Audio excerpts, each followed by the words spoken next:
Hey, what's up, everybody? Ed Dana YouTube channel here.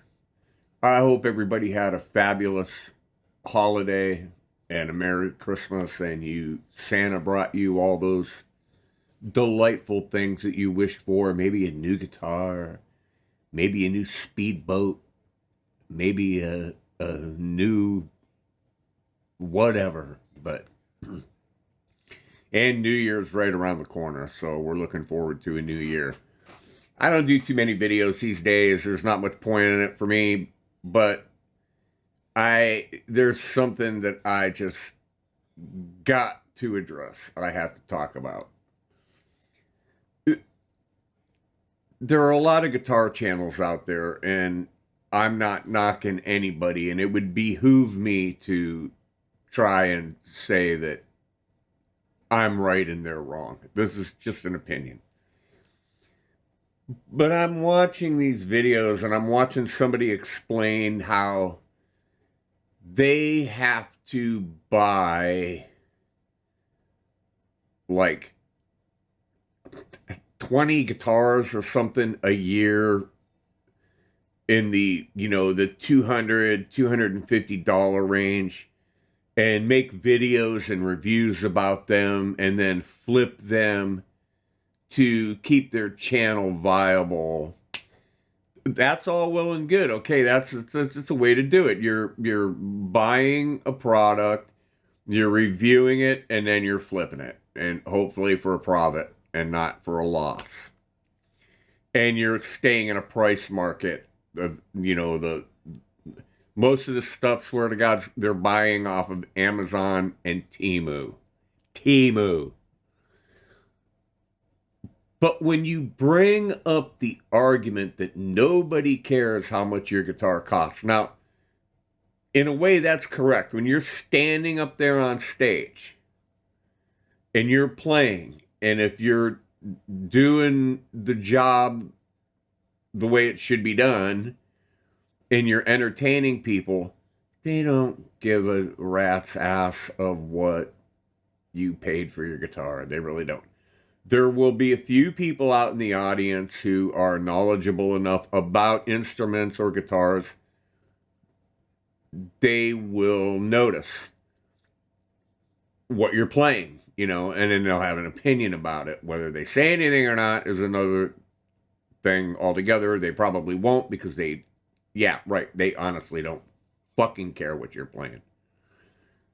Go talk to a saxophone player. Go talk to a woodwind instrument player. Go talk to a concert violinist. Ask them about the quality of instruments, okay? Enough of that. Back to guitars. When you try to tell me that there is no real significant difference in a $250 Amazon Firefly, Donner, Schmonner, Bonner, whatever guitar, and a USA Fender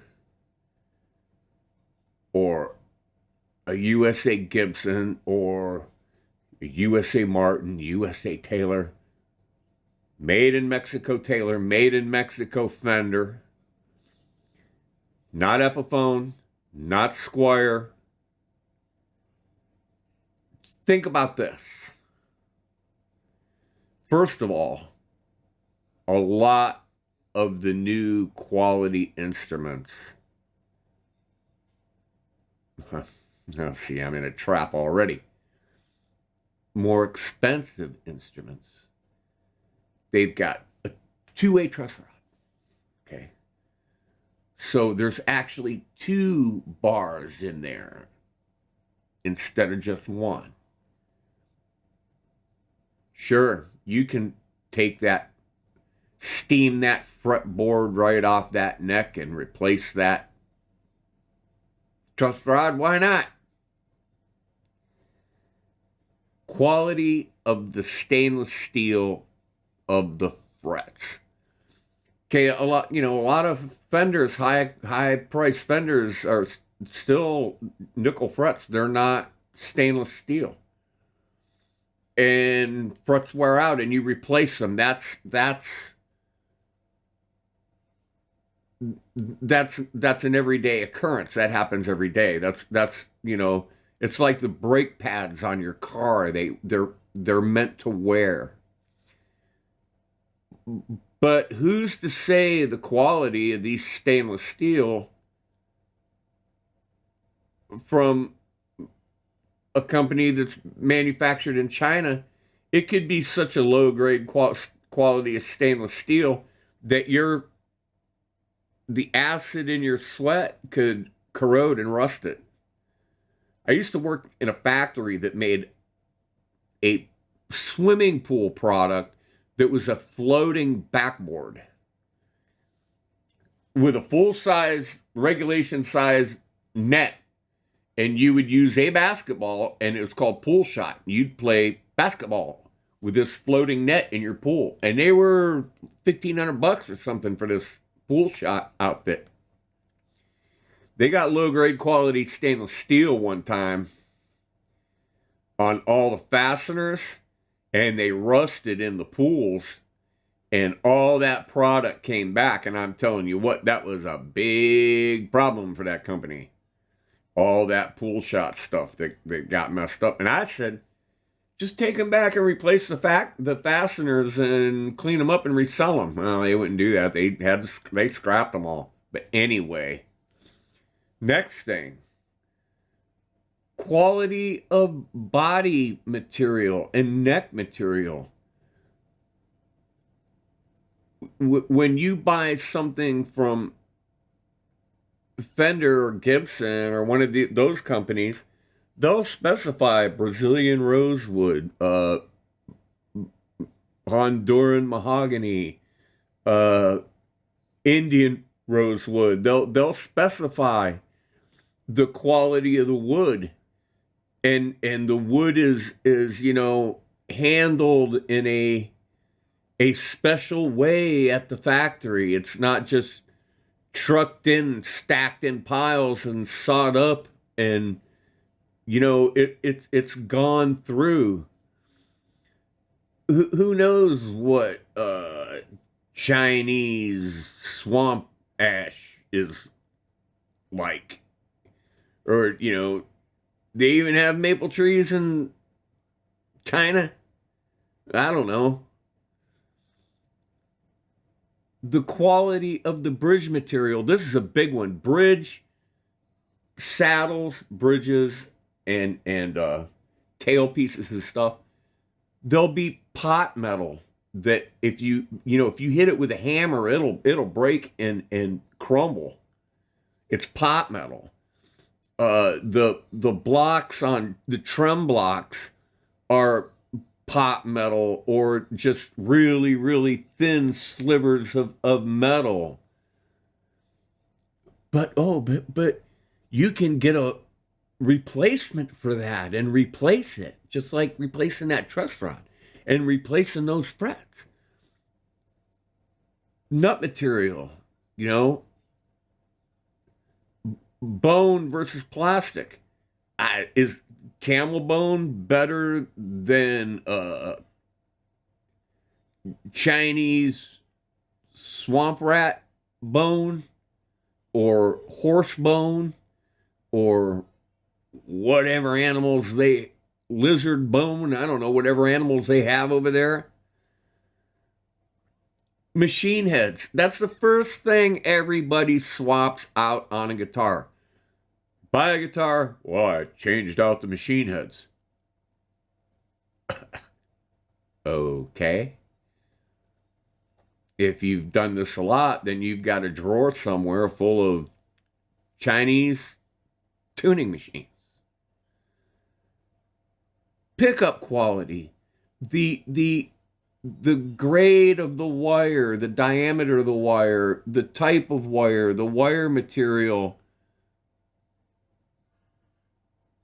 the type of magnets, alnico, samarium, cobalt, whatever they might be, or is it just a rare earth magnet, you know, or some kind of magnet that was made electromagnetically, something piece of metal magnetized and stuck in there, or they're ceramic. And how good of a ceramic magnet is it? But you can change those pickups. So now you've bought this guitar and you've changed the frets and you've changed the truss rod and you've changed the tuning machines and you've changed the pickups.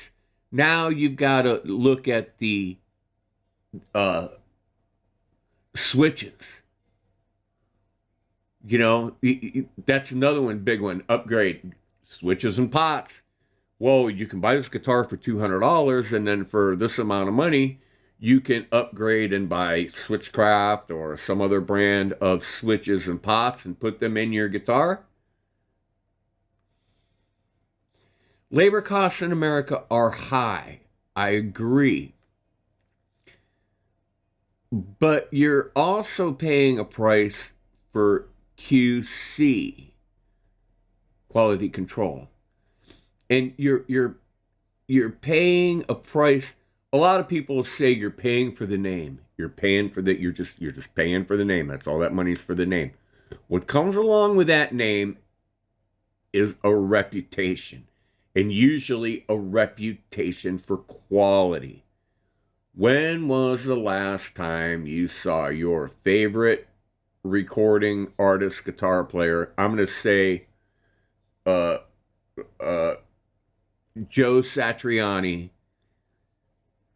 playing with Sammy Hagar and Michael Anthony on a Firefly, or on an E-Art guitar, or on a Donner guitar.